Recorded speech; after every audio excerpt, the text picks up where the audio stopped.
saya Evdi Lastri, mahasiswa Universitas Negeri Padang, program Pasca Sarjana, jurusan Ekonomi Manajemen. Saya akan menerangkan bagaimana sih cara menggunakan SPSS dalam mengelola data, analisis regresi linear sederhana. Sebelum saya mentutorialkan, saya akan menjelaskan apa sih analisis regresi linear sederhana ini. Analisis regresi linear sederhana adalah hubungan secara linear antara satu variabel independen atau X dengan variabel dependen atau Y.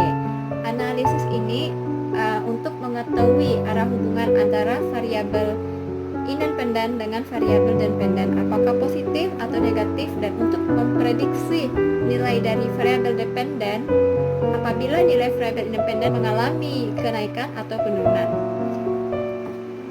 Oke, langsung saja kita ke tutorial SPSS-nya. Adalah untuk menganalisis regresi linear sederhana. Yang pertama kita klik SPSS, kemudian akan muncul ini, kita klik data variable view, kita klik, ini akan keluar, kita bikin di kolom 1 yaitu X1, dan kita klik lagi di kolom 2 X2, kemudian di kolom 3 X3, dan kolom terakhir adalah Y.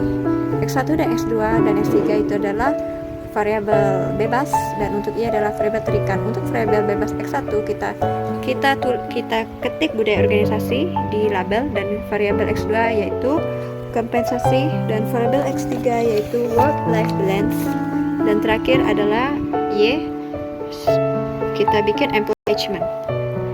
Setelah ini kita masuk ke view data. Untuk mengambil datanya saya sudah siapkan di Excel hasil responden yang sudah saya siapkan. Ini kita blok semuanya hasil X1 nya, lalu kita copy. Setelah kita copy, kita kembali ke SPSS, kita paste di data view di tempat X1. Kemudian seperti hal yang sama tadi, kita blok semuanya hasil dari X2, hasil respondennya, kita copy, lalu kita paste di SPSS tadi, di data view di X2 nya. Dan hal yang sama kita lakukan untuk X3, kita copy hasil dari X3 data responden,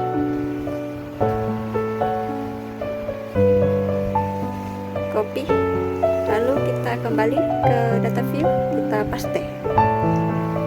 Ini juga berlaku sama dengan variabel Y, kita blok semua hasil responden yang sudah kita teliti, kita copy, dan kita letakkan di data view yang sama juga seperti yang tadi, kita paste.